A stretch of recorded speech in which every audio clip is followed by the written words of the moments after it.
Hi everyone. I like that moment when we open the door of a webinar and I can see all the names popping in and recognizing so many of you in the audience. It's very nice to see you all. Well, to see you, to have you here at least, if I can't see you all. All right, so it's 1 minute past 4, so we're going to start straight away because we have so much to discuss today. So good afternoon, good morning, good evening, everyone, and thank you so much for tuning in today with us, whether you are joining us live or listening, to the podcast or to the recording of this second Insight series of the year. I am Pauline Vicard, the co-founder and executive director of Arini, and it's my huge pleasure to guide the discussions today. For those of you who are not yet familiar with our organization, Arini is a research institute dedicated to the future of fine wine. And in a nutshell, we study how the main forces of change and how they are likely to impact the future of fine wine. And we do that through a variety of formats like the webinar today, or organizing international think tanks, or also putting together key market research. And actually the topic of today is the future of fine wine plant-based. It's part of a larger exploration that we started in March 2020 that we called Rethinking Restaurants, Reinventing Wine Lists, where we study how the changes and disruptions happening in the unlicensed sector are likely to impact the future of fine wine in the short and in the long run. And we are currently working on the white paper that will summarize and sum up all of our findings, and including insights from the conversation today. And we are planning to publish that in April. So if you want to know about it, receive it and everything, please register to our newsletter or follow us on social media and etc. so you can be kept in the loop. And just before, going to the heart of our conversation today, when we originally planned this conversation, we couldn't have guessed that, a few weeks later, we would be living in a continent at war, at least for me, who's tuning from Europe. And I have no business commenting on what is happening in Ukraine at the moment, although, I've got some very strong opinions about it. But I have received a message from Felicity Carter, who's one of our long-term contributors and is currently based in Germany. And I thought I could relay her message, which is, I've had a plea from Georgia. Most producers there still rely on the Russian and Ukrainian markets, and this war is going to bankrupt them. So if anybody knows of a distributor willing to consider at least trying a Georgian wine with a view to adding it, please DM me. So if this message finds any sort of resonance with you, let us know in the chat and we will be in touch separately. And now back with our topic of the day. As a very little context, in the field of human nutrition, the notion of food transition was originally used by nutritionists to market change in human diet. And since the beginning of the 21st century, we've entered the 5th food transition that mostly translates by a global will to eat and produce better, a notion that can be understood in many ways. And of course, the notion of plant-based is at the heart of this transition. So in order to explore this topic, I am thrilled to welcome our panelists today. We've got Mike Tango Bravo, the director of OpenVino and the director of the Costa Flores wineries in Argentina. Watson Brown, Watson, the wine director for the very famous 11 Madison Park, tuning in from the US. Sebastiano Castiglioni is joining us from Italy. He's the owner of Crochabella, a wine estate in the Chianti region. And Christophe Lavelle, a biophysicist and researcher at the CNRS, which is the National Center for Scientific Research in France. And to moderate the session, I am more than happy to welcome a journalist that hardly needs any introduction, Ellen McCoy, who writes for Bloomberg, The World of Fine Wine, Decanter, so on and so forth. So we want this session to be yours as much as possible. So please use the chat to comment, to add your thoughts, to ask your questions that we will pass to the panelists. And thank you so much all for being with us. And Ellen, over to you. Great. Hi, everybody. This is a topic that's very close to my heart. And I have, in really researching the topic, I have found myself actually changing my own diet. Um, so just a little bit of context also, just in terms of the idea of the plant-based food and wine trend is really booming in many ways. In the US, sales of replacements for milk and meat are up 27% between 2020 and 2021. The UK Sainsbury uh, supermarket chain predicted in their annual report that 25% of the people in the UK will be vegan by 2025. And so the real question, I think, for all of the people on the panel and for all of us in the wine community is really, what does this mean for viticulture? What does it mean for winemaking? What does it mean for dining and food and wine pairing? What does it mean for the packaging that our wines come in? And what are the reasons behind why people are making a shift? Is it health? Is it consciousness about the fact that sustainability and our planet really require these kinds of decisions? So I wanted to really start out by talking to each of the panelists in turn about motivations. So let me start with Sebastiano. You've been incredibly outspoken about your shift to plant-based viticulture, and I'm wondering, and of course you also are a vegan yourself. What could you just sketch out? What is plant-based viticulture? What does that even mean? Thank you, Eileen, and thank you, Pauline, for having me. And plant-based viticulture in a nutshell is viticulture that does without animal products in the vineyard and of course in the cellar as well. It's common knowledge that products for fining wine used to be or still are in some sad cases animal-based, but they're not necessary. But our position is that animals should not be used, exploited, or any byproducts of animals should not be used in the vineyards either. And just to start from a clean slate, I can already hear some people thinking, oh, but what about regenerative agriculture where animals are in the fields and this and that? I hope Christoph will correct me if I say stupid things, but there's a definitive study by Oxford University from 2017 that measured emissions in comparing free range, so-called free range cattle in fields and blah, blah, and factory farm cattle. And actually free range cattle emits even more than factory farm cattle.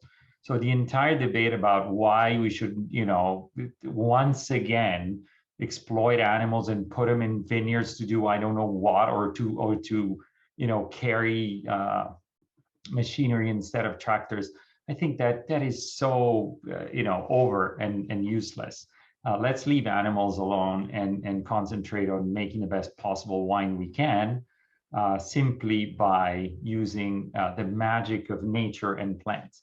And by the way, to clarify, in our vineyards in Coachabella, this is over 130 hectares of organic since 1988 and biodynamic our way, vineyards.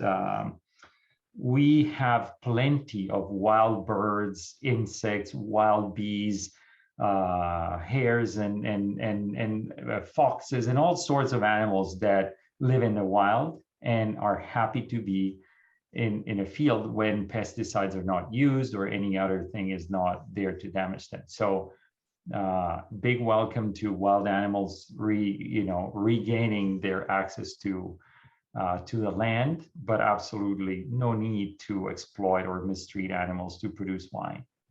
So Sebastiano, just to why was that kind of viticulture so, I mean, why did you feel it was so essential to move in this direction? Because of course, your estate in Chianti, was not always this way. So what prompted you to move into this way of farming, this plant-based way of farming your vineyards? Well, very good question. First of all, it is my position in general that using animals to produce food doesn't make sense, and therefore it doesn't make sense to use them in wine either. And I would just like to give three numbers, if you allow me to explain.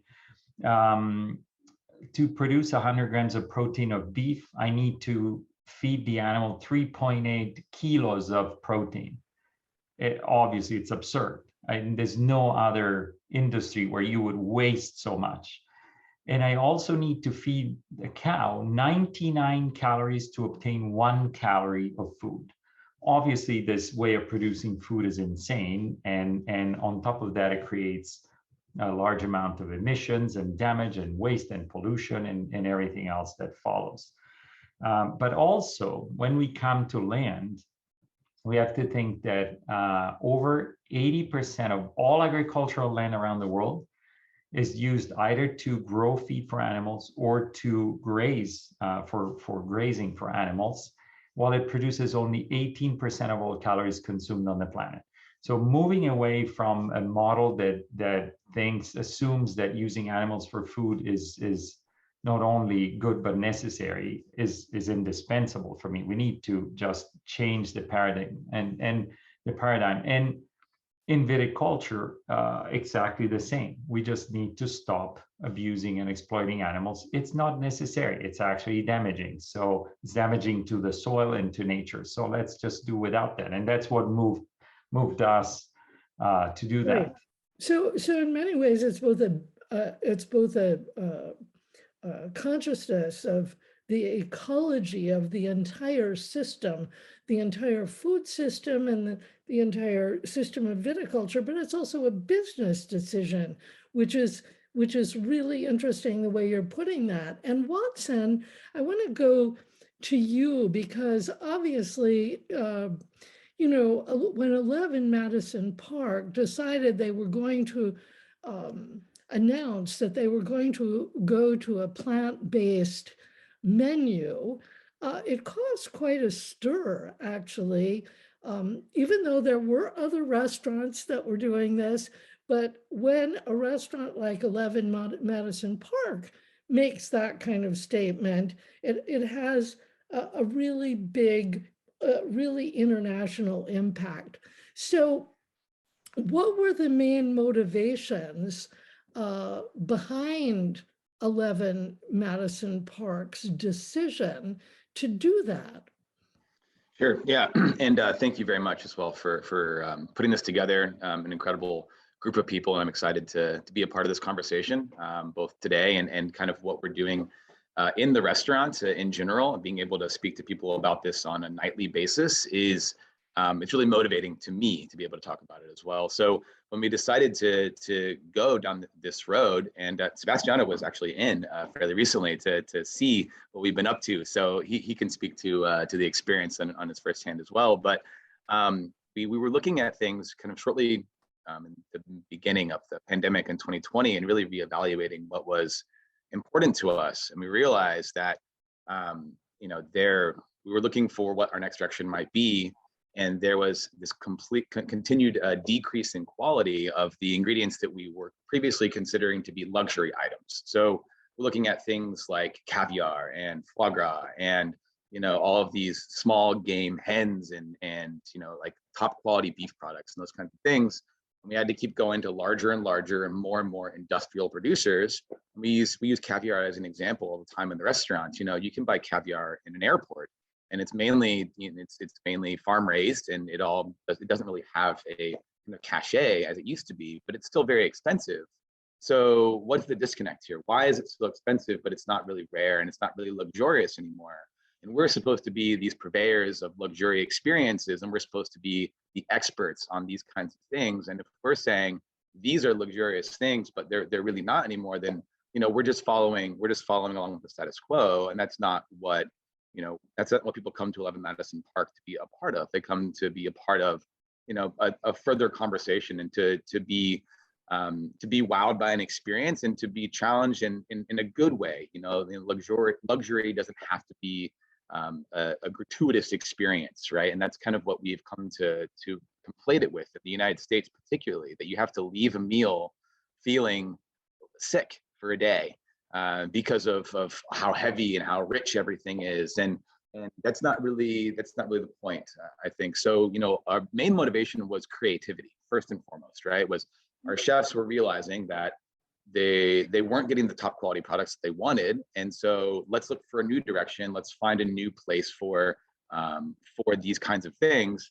And then from there, it's sort of as people started to impart their own meanings onto it, because we're saying, hey, we're leaders in food and wine, and we're not food scientists, we're not climate scientists, but we're just seeing a continual decrease of quality, and we're seeing these ingredients disappear in front of our eyes. There's probably a lot of reasons out there, but we can't keep in good consciousness just working with these things just because. So as more and more people have started to network with us, and these people have started to impart their own levels of expertise and their own meanings and their own reasons, and it started to mean a lot of different things to a lot of different people. And we're in the business of inclusion, right? A restaurant should never exclude people. We want to include more people. And so, when someone says, "Oh, I can't eat plant-based," like, well, it's not really a dietary restriction. You definitely can, and certainly minus some food allergies, but not choosing to eat meat or not choosing to eat animal products is not a restriction, right? Everyone who still eats those things can still come and eat this maybe one time. We're not asking you to change your entire lifestyle. We're not asking you to eat 11 Madison Park every single day. No one should do that anyway, right? This is a luxurious experience. It should be treated as a luxurious time, but we want to show you the possibilities of what can happen if you do make this change. And it's possible at this level of dining, at 3 Michelin stars and all the trappings. You can still have all of that, and you can still feel good yourself. You can still feel good about what you're consuming, and you don't just simply have to shut your brain off to the rest of the world for a few hours. And, you can still have all of these things all at once. And we want to show that, as a luxury brand, we use the analogy of Tesla a lot, right? Like, the electric car wasn't really very popular until Tesla made it kind of like sexy and very cool. And it started as an unachievable luxury brand, $100,000 US cars. And now they're coming to the more consumer-based level, right? So that's our view of the way that we see where we fit into this, right? Like, we want to be the leader, show that it's cool, show that it's possible at this level, and that if we can do it with this particular set of expectations, then as everyone on the chain can also maybe start to look at those things as well. Wow, that's so interesting, and I think particularly that I'd like to highlight the idea of luxury and what our definitions of luxury really have become, and how they're changing.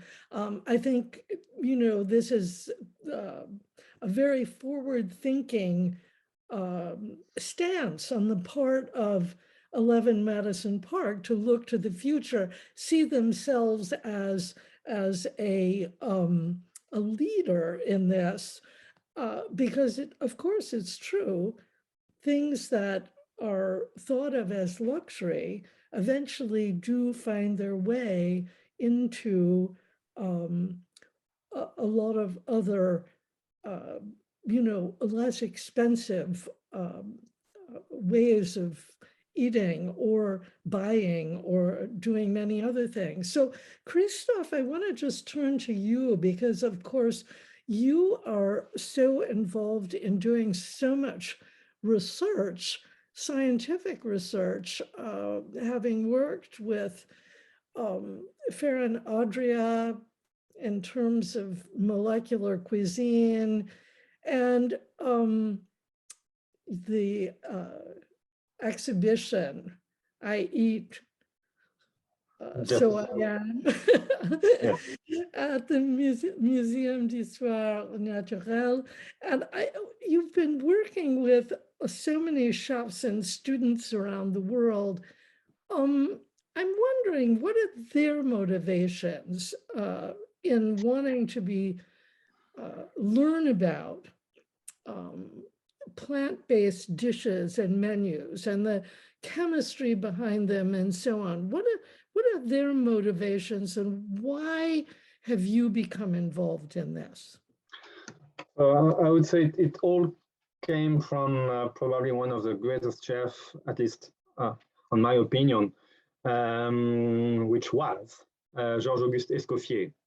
And he is a kind of reference for many chefs all around the world.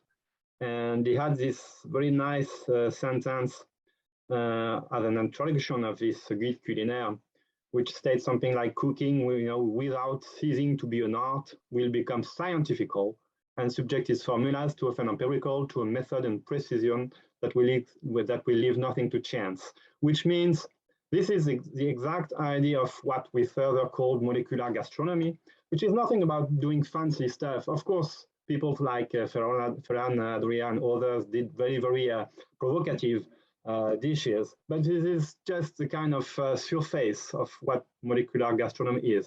It's mainly about understanding, having the exact, the more precise understanding of what you are doing, knowing exactly what the food are, what the ingredients are made of, how you can transform them. It's all about what we call matters and manners. You need to know your ingredients, and you need to know the way you can transform them, and you need to know the various options. Of course, you can serve raw ingredients, which is barely cooking, by the way, and then you have many options, like, of course, cooking, like applying a kind of temperature, or fermentation, which is a very popular option. Also, especially it becomes fashionable again, I would say.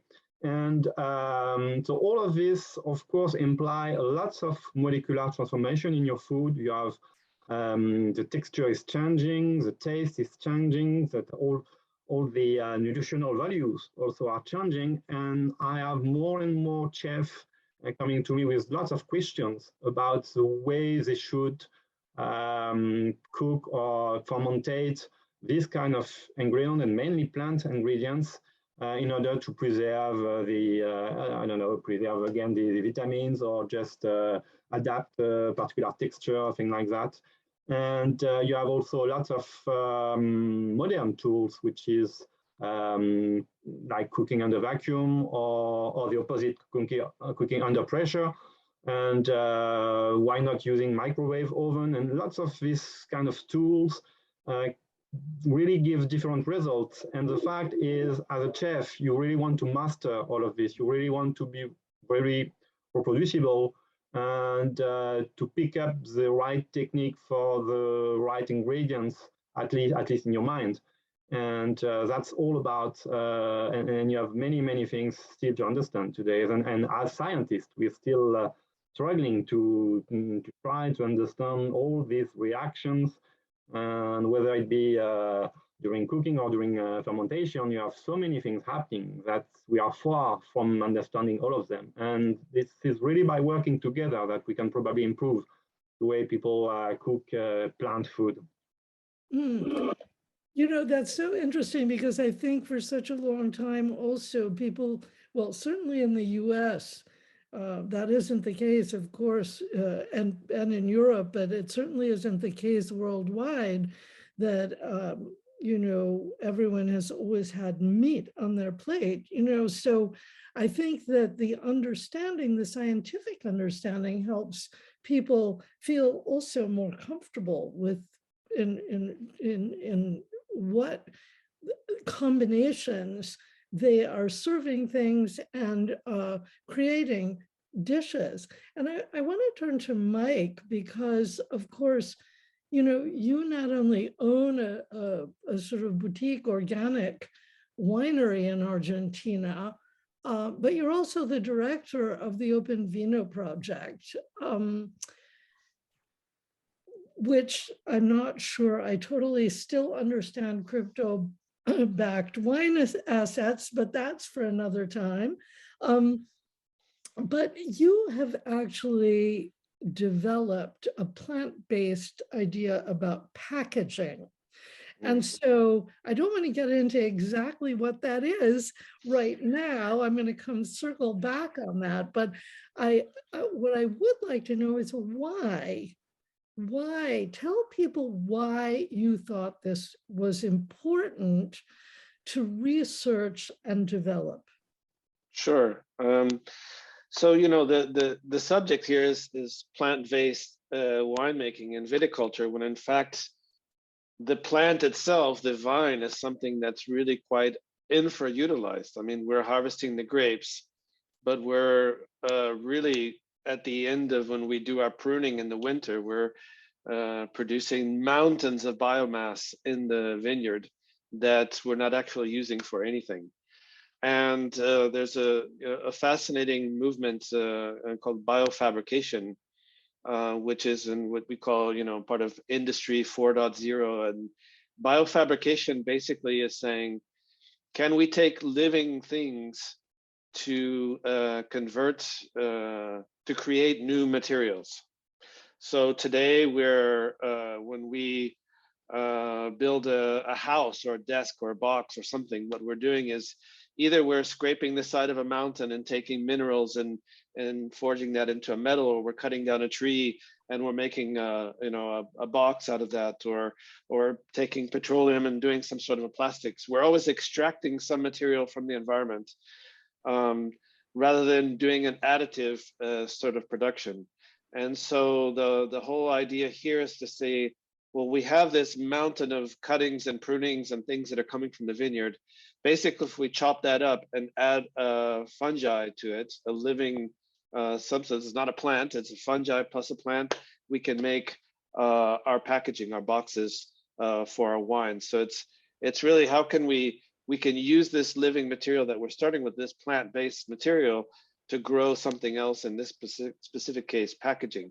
And that has all kinds of benefits, not only for the environment, but for provenance of, you know, the product, where it's coming from. So I'm producing, you know, a Malbec, Petit Verdot, Cabernet Sauvignon blends, and organic app for vegans in Argentina. If we can say the box that it's coming in, you know, a piece of packaging is actually from the vineyard, shred up and injected or inoculated with the fungi. Everything you see here that's white is actually mushrooms. You know, we're reutilizing this material that otherwise would be problematic for the viticulturists, because we have to get rid of it somehow, and doesn't really add anything to other aspects. So that's kind of why you just look at this pile of material and say, I have a problem. How do I deal with that? Wait a minute, this is a plant. Now I have to go out and buy a bunch of cardboard or boxes or wooden crates or something. How can I put these together and solve two problems at the same time?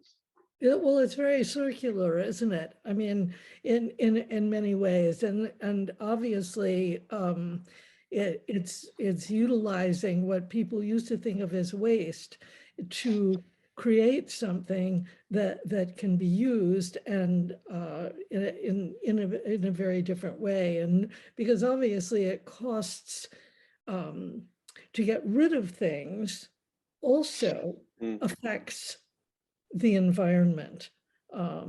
So let's go back to you, Sebastiano. And I maybe, you know, I certainly want to hear about how consumers have reacted to you know, your particular stance and the way you're farming at your Chianti estate. But I I guess,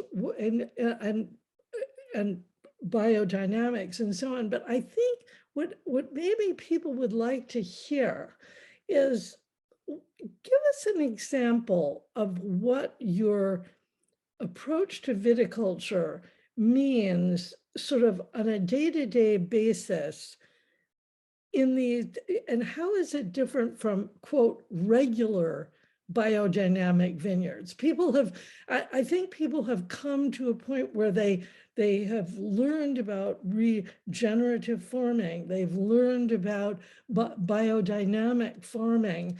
And what you're doing is different. And give us a picture of what it means. Absolutely. First, let me applaud Mike for the fantastic idea on using materials, and I especially like the idea of fungus, and I'd love to continue the conversation. Our approach to viticulture is, first of all, we have been organized since 1988. I cannot even conceive the idea that anyone would think that spraying fields and nature and grapes with chemical products does make sense, because it doesn't. Of course, I'm surprised when people think that still makes sense. But the difference between us and other biodynamic estates is that we apply biodynamics more the way that Rudolf Steiner conceived it, which was a dynamic approach to your ecosystem where you apply solutions that make sense there. And as you do without the animals, what you do is we concentrate more on the scientific aspects of biodynamics. And there's a lot of people think that it's all dancing under the moon and weird esoteric practices. We purely concentrate on the science. So making the soil more vital, which we obtain mostly by using cover crops in a very judicious way, and also exploring with scientists. So we have a group of astronomists and plant biologists that we consult with on how we can exploit the incredible gravitational interaction between the moon, the sun, and the earth, which has an enormous influence on the life of plants. So we need to understand that and then use it to the advantage of nature and the advantage of the production of our fruit. So our approach to biodynamics is, let's do without everything that doesn't make sense, including the astrological elements to which I'm allergic, but let's concentrate on the science. Our soil, measured by the local universities, has 10,000 times more vitality than conventional soil. Okay, microorganisms, microbes, insects, you name it. Life above soil is incredibly, varied. So there's another study that measured the amount of bird species when you do not use pesticides or chemical fertilizers or herbicides, and you have about 200 times the amount of bird species, especially when you use cover crops, than you would otherwise. So our idea of biodynamics is bring science back and bring nature back as much as you can to recreate balance with your ecosystem.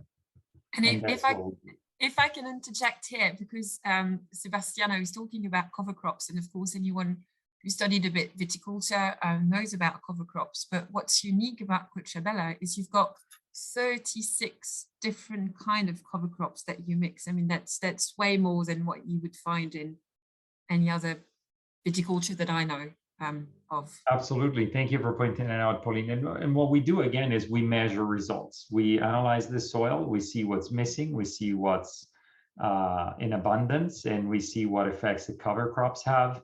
And then we bring it to the different vineyards depending on what they need. And what's absolutely fascinating, my mind boggles when I see conventional farmers, spray tons of fertilizers, and then immediately after tons of herbicides because all sorts of unwanted plants grow. Big surprise, fertilize the soil randomly, and then you get plants that grow, and then you kill them. So what's fascinating is cover crops are applied every other row. And we have absolutely nothing but a little bit of grass growing in the rows where we don't plant cover crops when everything is in balance. And whenever we see what people call weeds, these are plants that you don't expect to find, we consider them a very clear signal of something, of an imbalance that is in your soil. And we go and study that and figure out what's missing or what's too abundant or anything else that might be wrong. And of course, it's complex to do this. It requires a team that works a lot in the vineyards, but the results are great. And what we end up is fruit that is more flavorful, and rich of substances, aromatic substances that make better wine without the addition of any chemical product, or especially without using cultured yeasts. Wow, that's so interesting, and thanks for jumping in on that, Pauline. Let me just excuse me, put a similar question to Watson about what, I mean, you're the wine director, so what was your role in the transition towards plant-based menu, and how do you see that menu interacting? How is the wine list interacting with that new menu? Sure. Yeah, well, we're getting a lot of new diners to this particular level of dining, which is really inspiring and very heartening, right? There's a whole host of people that maybe didn't feel as included as they might have been before. And so being able to tell these stories and to help them to understand that, in my opinion, the wine world has been much further ahead of the curve on the care of their environment than perhaps the food world, right? Because most of these people, these panelists we're talking about, they live in their and this is their home, and so they see the effects of these things much earlier than someone who ships whatever industrial agricultural product from halfway around the world. So there is this connection that's been going on for much longer, and so we're raising our hand, on the wine side of things, the restaurant. We're like, we've been ready to do this for a long time. Like there's all kinds of options, and there's so many people that are working in these ways already, and at the fine wine level, that it actually, our list is very representative of a lot of those of a lot of these initiatives already. But the way that we've been able to really frame it for people, that I think that helps to tie both new diners to get them to understand that the things that they cared about, they didn't realize the wine world cared about as well, without taking too political of a stance and saying, the wine has to be made without sulfites and it needs to be made in, part of like a marketing or branding term, is really framing what is happening now in the wine world by using our wine pairings. And we do a lot of wine pairings in the restaurant. So, you'll have an option of choosing a wine to go with every course. And at that time, one of the sommeliers on the team will tell you about each wine and then give you a little history and a story and whatever it is.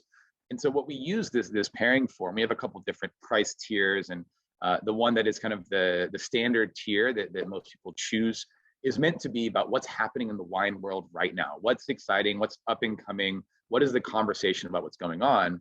And so this particular pairing features all producers that are making initiatives in this way, right? That are working towards or that have been working in biodynamics, or that maybe they have turned their winery into a benefit corporation. I'm working with an Italian winery in Valtellina, who is Italy's first benefit corporation, which is an incredible initiative. And so to be able to tell these kinds of stories and help people to understand where the wine world is in relationship to their own value system has been really helpful in getting new diners on board. Now, the other half of the wine program is the fact that we have 4,600 selections, and we've been collecting wine for 22 years, and we are purveyors in fine and rare and old wine as well. So as the by the glass wines that tell the same story and the wine pairings, kind of become more classic and they make their way onto the wine list, that part of the list is about telling the history of the wine world and helping people to understand giving them context of where we've been and where we're going now. So, we have wines that date back to, at this particular day, 1923 is our oldest wine, but sometimes we have wines from the late 1800s, early 1900s, all of those things. So think about what the motivations in the wine world and what our knowledge of climate science and all of those things was in 1901 as compared to 2021. I mean, we've made exponential leaps and bounds, but we still want to make sure that we're telling this story, and that because if you don't understand history, you can't understand the future. And a lot of those moments are actually what grab people into the wine world with these rare and old and exciting bottles that they have, never had had access to. And that can help them on their own wine journey as well. So, we're in this ground of making sure that we are including everyone, but that we are part of the conversation of the future, which is telling the stories of winemakers like we have on the panel today, and making sure that we're, being a part of that as well. May I jump in for a second, Aline, if you don't mind? Yeah, definitely. Just wanted to say, the experience I had at 11 Madison Park was amazing. It's wonderful in every respect. The amount of thought and study that goes into the food and the incredible selection of wines is absolutely unique. You wouldn't expect less from 11 Madison Park, but once again, they exceeded expectations. On the other hand, Watson, if I don't see my wines on your wine list soon, I'm not coming back. They must have recently sold out. We'll have to renew our order. Well, actually, I vote for both of these pieces of information from Sebastiano. One, totally fabulous dinners at 11 Madison Park that I've had recently, but also, yes, please get Sebastiano's wines in there. I'll look for it the next time I come. And then I jump in for Christophe and myself and Mike and say, well, we can come and attest to the quality of the service and the food pairing and everything. Sounds like a fair deal to me on all fronts. Yeah. So, well, Christophe, also, I want to ask you a little bit about wine and food pairing, but first, I wanted to ask you, because your work is really also teaching chefs the science of all of this. What do they need to know about the sort of chemistry and the physics of vegetables and plants? I mean, probably all of us who are just home cooks, are not on the level of what you're teaching chefs, but maybe there are some lessons from the scientific approach that you're taking, the lessons that you are providing for chefs about these aspects of cooking with plants that would also be helpful to people in their own homes. Well, first point is indeed this chef, and not only the chef, but we are facing a big challenge when we want to move from mainly meat-based menu from plant-based menu. And in fact, you don't apply the same techniques. So this is a different philosophy, I would say.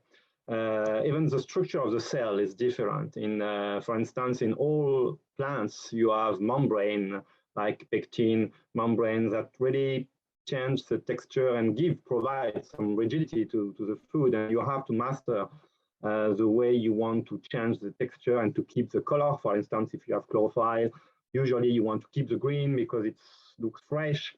And so you have a lot of this kind of reaction to understand when you are cooking. And of course, you have to learn about meat and fish and every kind of fruits or vegetables. All of these are really different pieces of matters. And also, but what I realize is usually the chef might have questions regarding how to master taste or texture, but also there are lots of questions about the nutrition. Because usually if you go into a plant-based menu, it's also because you are thinking about a lighter menu or something healthier and more sustainable. And so you have lots of questions coming from chefs about this, about the way they can use waste or avoid, in fact, to have waste in the menu and said, can I use this part of the plant or this part? And if yes, how can I use it? And the fact is, you have many mistakes you should not do. Like I was thinking about the chef wanted to use the green part of the tomato. And I said, no, this is no, you have to keep it as a waste because this is toxic. I mean, the tomato is fine, but not the green part. And so they have a lot of knowledge to have in order to be aware of what kind of part of the plant they can use and how they can use it. And it's a real challenge because, as we said in the discussion, we really have to reverse the usage. So far, and we have something like 300 cooking schools in France, what we call lycée hôtelier. This is public school. I mean. And if you look at the program, of course, meat and fish is always the main element, and you think about plants as the escort of the dish. And you have to reverse this. And to reverse this is a real challenge because it's harder to satisfy a customer with a cauliflower than a piece of lamb or caviar. And you really have to face this quite exciting challenge. But to do this, I would say, in that instance, I don't totally agree with Sebastiano. I'm not vegan, and I think I will never be vegan because of the. I'm working in the Museum of Natural History, and if we think about paleo diets, it's our evolution. It's about being omnivorous, and it's about eating everything we can eat, which means plants and animals and insects, which are animals indeed. And so I, on my personal view, tend to stick with that, this idea that we are supposed to eat everything. But what is true, is that what science says, is that we are eating much more, too much meat and fishes regarding our health and regarding the environment. But I would say that for me, when I teach chefs about the new way to think about plants, I still use some animal fats or and to cook them, because what provide also animals fats is lots of taste that you don't find in plants. And I think it's a kind of smooth way to go into a more plant-based diet. It's not to totally discard from your kitchen everything that comes from animals. It's just to use much more plant, but you still are allowed to use butter or this kind of things in order to enhance the flavor, to provide. There is a very nice book, old book, 1 century years old, which states in France, régime végétalien utilisant les graisses animales, which means vegan regime using fat from animals. And this is a 1 century old book by Madame Coquelet-Etifier. And I think this is an interesting view, which means, okay, I will cook plants, and but I need umami, probably I need some special flavor, and so I will still use a tiny amount of animal materials. And this is a way that chefs can understand, because they can go, the transition is much more smooth. Can I jump in and ask Watson about this? Because when we talk about food and wine pairing, it's all about texture and flavor and balancing everything. So how did you have to change, not working, because you're not working with animal fats as well, like you've explained to me, you've got, if you want to know how to get umami out of plants and things, Watson's got you covered. But how do you deal with food and wine pairing? Like, did you have to change? Yes, yeah. first thing, wine and food pairing is not that much about science. I think it's much more something personal, something scientific. I mean, science is supposed to be universal, and wine and food pairing is in no way universal. You have the personal taste, which is a priority. And the sommelier task is not to provide rules to the customers, it's just to listen to the customers and try to orientate and to take the place of the customers in order to really understand what is her or his personal taste. And so there is no rules in food and wine pairing. And the fact is, if you think about the history, all the habits are changing. I mean, are changing. For instance, we used years before to almost always use red wine and cheese, and now it's much more fashion to use white wine and cheese. And why? I mean, the taste did not change in the history, but the habits are changing. And so the same applies for the idea that so far you used, I mean, at school, again, what we used to learn to the kids is to, for instance, red on meat and white on fish. And the fact is you never think about the garniture. And so that's what you have to change. Now, you cannot just say red on meat and white on fish. You have to say, what are the vegetables on the plate? And this is what is important. And it might be difficult because so far, vegetables provide acidity, provide bitterness. That's exactly what is often a nightmare for wine pairing, is this acidity and bitterness are the things that are real difficult to associate with wine. So that's why also this is an exciting challenge, because it's much more easy to think about fat and umami, to think about the good wines and the right wine to go with that. But if you think about acidity and bitterness, you have to work probably harder. Yeah, that's so interesting. And I'm just going to pull Mike in here for a question, but then I want to go to Watson about his views on wine and food pairing and what have been the challenges for him at 11 Madison Park. But Mike, I'm really interested in this whole idea. We're sort of skipping around a little bit here. I apologize. What kind of response has your innovation about what you are doing with packaging? What kind of response has that had with other wineries? I mean, are people proposing other ways of creating plant-based packaging other than yours? What's the story there? Yeah, so first of all, this is very early days in the biofabrication space. Now, there's certainly other companies, probably the pioneer companies in the world would be a company called like Ecovative in the US, who is producing packaging using fungi and other materials for shipping materials and things like that. That's been around now for just over a decade. But as far as doing this in the wine world, we haven't really, I don't know of anyone else that's doing specifically what we're doing. In fact, we're presenting hopefully in kind of doing a launch with Pauline and the event and Stellenbosch here in July, as we'll be showcasing what we've been doing over the past 2 years with this.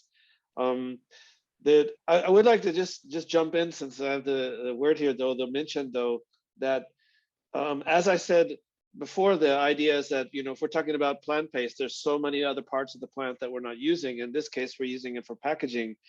Sebastiano mentioned the importance of cover crops and other plants that are around the vines that are so important for this rich ecosystems that's in the soil. The packaging that we're building is not only from the woody material from the vines that has been pruned away in the winter, but also mycelium is this structure under the soil that's actually connecting all kinds of other different plants. And so in my particular in my place in Argentina, we have lots of weeds that kind of come and rotate and change every year, and we're very much pay attention to the different plants that pop up. And we're not using animals in the vineyard as beasts of burden, but I do have a flock of geese that are very useful for weeding out. They're very selective in what they're eating, and they'll eat like crab grasses and things like that that we don't want in the vineyard, and leaving a lot of the other kind of flowers and stuff that do pop up. So there's an interesting thing that you see once you start to pay attention to the plant itself and around it.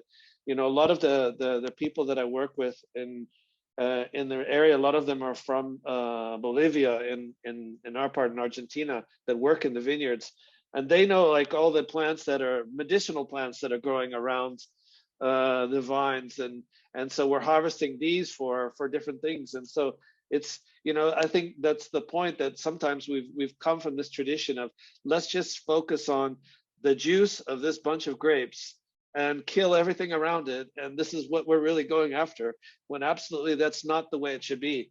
You know, so if we really want to have a beautiful wine, we really need to think, I mean, it's an overly used cliche word, but a holistic view of this, and if we can go that far into making the actual packaging, all the better.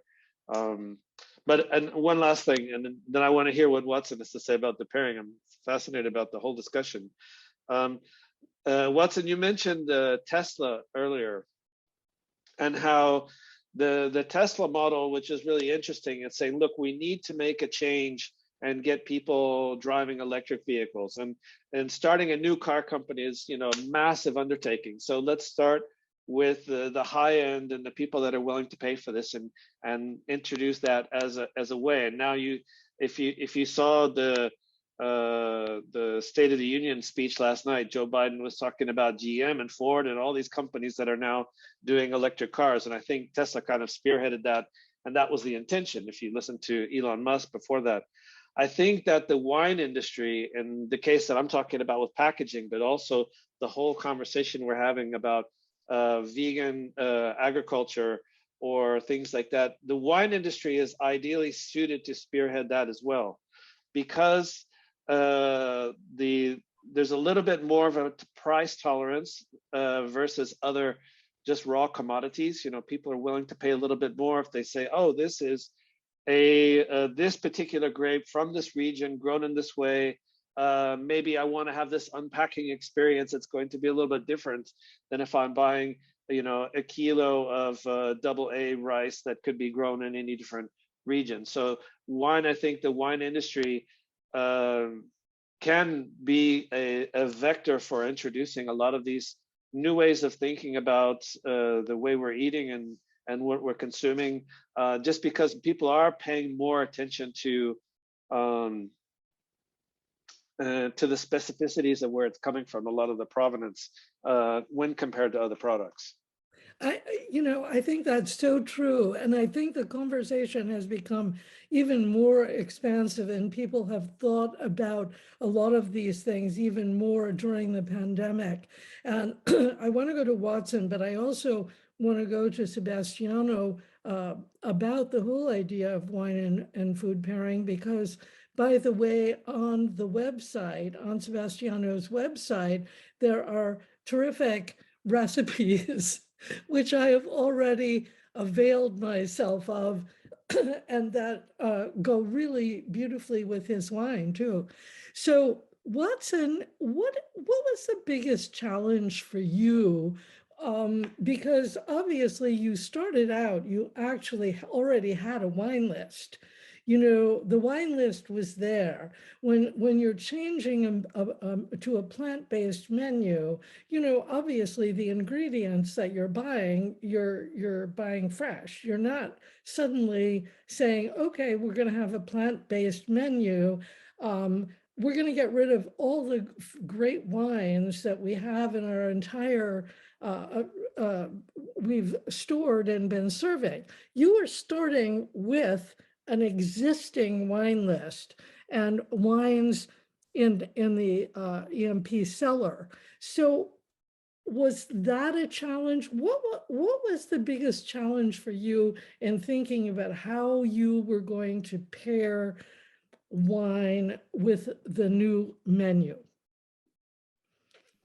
Yeah, and just to finish up Mike's comment, because I think that it is, the wine world itself is in a very unique location, right? Is that it is an agricultural product, and we would be silly to think it's not, but it is a luxury agricultural product by nature. The ability to drink wine is a luxury, and so we have this ability to be a leader in what the agricultural industry does, of which there are many more large industrial commodification kind of problems, which the wine industry, as a by nature sort of boutique and luxury thing, can be a voice for and change. But what I think is really unique about the wine world and where we've situated ourselves is, saying to a farmer that has a few hectares that I'm gonna, reduce my carbon footprint, or I'm going to, be a totally zero waste economy around my 3 to 10 hectares, that's great and it needs to happen. But when you're talking about like what Sebastiano's doing with over 100 hectares, you said, and then like the Famil Torres family in Spain, it's another great example. They have multiple hundreds of hectares who have pledged to go to carbon neutrality. Those are the kinds of things when you start looking at like what are the big examples that really start not taking like minor tiptoes, but giant footsteps forward with the amount of impact that you're making. That's where I think we are right now in the wine world, because the boutiqueness has already been achieved, right? Like we already believe that these small boutique farmers can do these things, right? Now we're finding ourselves a little bit beyond that and asking for the leaders that are making still boutique wine, but on a larger scale to be the voices for that. And I think that's really exciting to be a part of this particular era. So now just just really quickly, to follow up on that point, what I would like to say to people is, if we're talking about the organic versus conventional discussion of agriculture in general, we can have a big debate if we're talking about growing corn and soy and wheat and GMOs, and there's all kinds of arguments on both sides that make some sense. There's no argument to be made about wine, right? Because it is that luxury.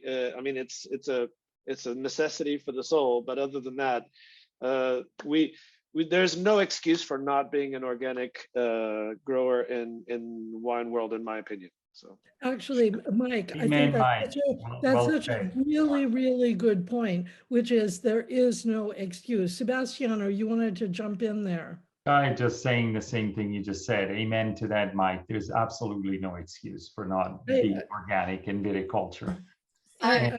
Absolutely true. But I do want to just quickly go back to the whole idea of what I asked Watson, which is about the whole idea. What's the challenge in pairing wine with plant-based menu at 11 Madison Park for you? Yeah.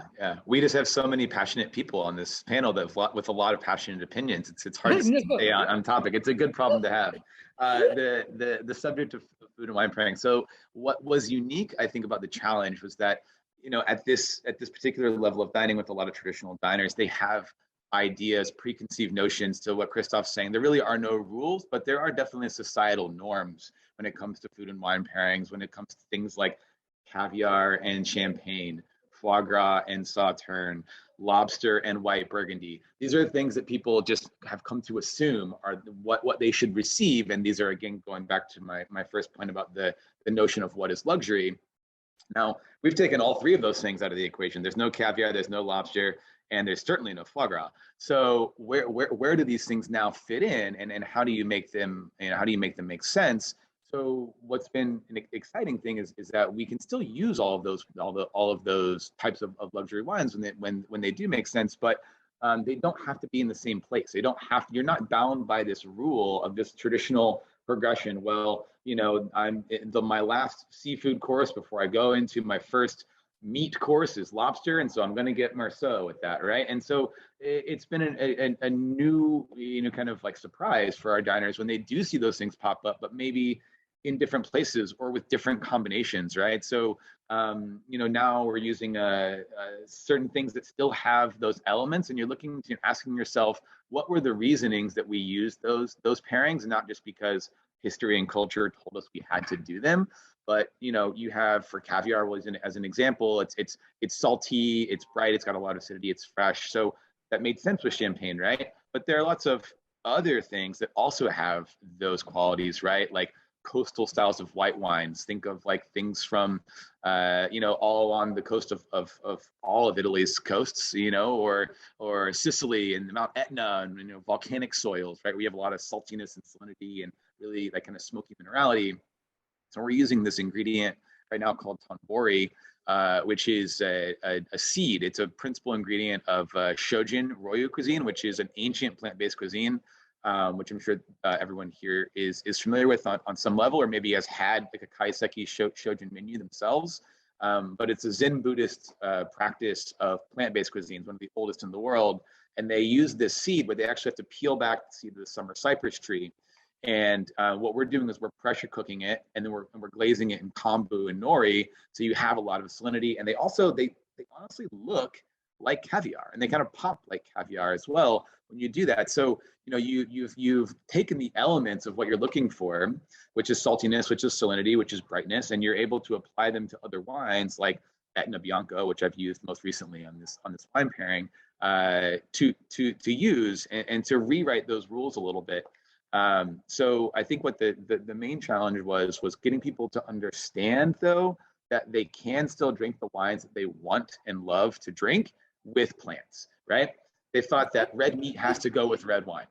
Okay, right? that is a great point, Watson. You know, you can still you can still drink the wines you like with plants, and I think that's a really important point. And I want to just end on talking to Sebastiano, because obviously you have gone in a direction that you know, other people are now really looking at, and have seen the opportunities that are there for wineries to embrace a kind of plant-based viticulture. So maybe we could just end on what do you say when people say this is too difficult to do? What are the major challenges, and how have you overcome them? That's an excellent question, Ellen, and it's as if you had witnessed the conversations I had with my team. In '98, I brought the team together and said, we need to switch to biodynamics, and everybody said it's too complicated, we can never do it, it's not going to happen. 1999, we hold the same meeting, and they say, well, guys, the world is moving forward, we can't be left behind. And they said, oh, it's so complex, this and that. And at the end of that meeting in '99, I said, we are switching to biodynamics. Either you're on board or you can leave. And we did. And in 1 year, we learned the practices and started putting them into place. But to follow up on what Watson was saying, what I think is very exciting about, to your question, and in the way we're producing wines nowadays, and the way food is produced, and the way food and wine are paired, is this is the future. Inevitably, it's the future. So we can either think backwards, as Christophe was describing, and think that we still need to rape cows, kill their babies, and then squeeze their tits to get stuff to put in our food, or we can just look forward and think that, you know, the world can be a better place for everyone, for us and for the animals as well. And so I certainly encourage everyone to explore the future and bring it with us, instead of you know, clinging to the past and thinking of when people were, you know, lived in caves, and maybe, yes, they ate animals, but they also raped other humans or killed each other without a reason. And I don't think it's a good idea to keep those traditions alive. Okay, Well, I just want to jump in and say thank you to all the panelists. Yes. And to say that's a good note to end on. And I personally have enjoyed hearing from every single one of these panelists and feel that we could keep this going for at least several more hours.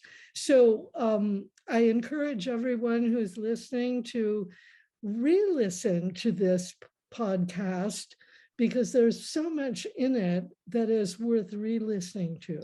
Yeah. Thank you, Pauline. Well, thank you so much, Ellen, for such a great moderation. And if I could just jump in with something that we didn't have the time to touch on, but I think it'd be a good motivation as well, is that everyone around the table will agree with me saying that, you know, finding staff today is very difficult, whether you are a winemaker or a restaurant manager or a wine director. And through, you know, the study that we are doing at the moment, that's one of the things that we found, like that restaurants or winemakers that do have that kind of approach have a bit less trouble than others to find staff, because they add an extra dimension to what they can offer to their staff. So that could also be, you know, a reason to move towards such practice. Thank you so much to all the attendees that joined us today, and for you know, staying with us on that extra 10 minutes that we had to discuss so many interesting thoughts.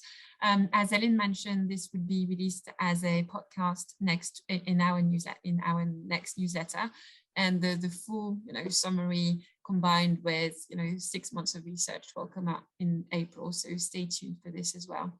Thank you very much, Christophe, Watson, Mike, and Sebastiano, and Ellen for being with us today. And I wish you all a safe and healthy rest of your day. Thank Bye, you. everyone. Thank you. Thanks, everyone. Thank you. Pleasure. Thank you. so much. Bye.